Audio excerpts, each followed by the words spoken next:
Okay, this is the story of what happened to Aristotle and Phyllis.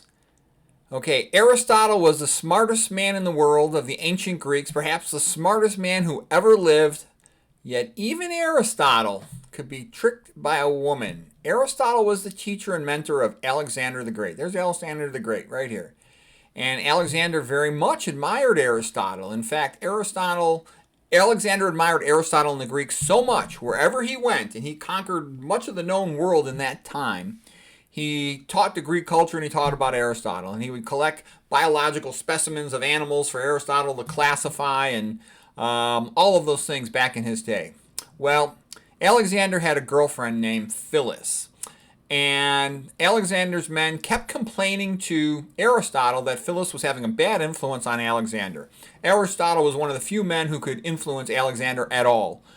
So it turns out Aristotle told Alexander to break up with her, and he did. When Phyllis found out about this, she decided to teach Aristotle a lesson. Phyllis was an attractive lady. She flirted with Aristotle, and he became infatuated with her.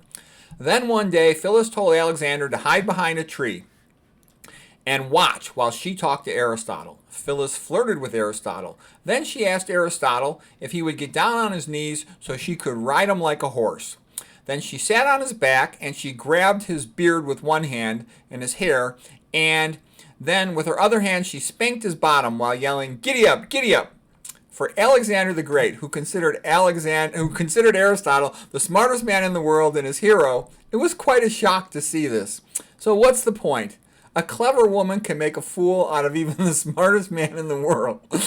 And every honest man can remember times when he made a fool out of himself because he was in love with a woman.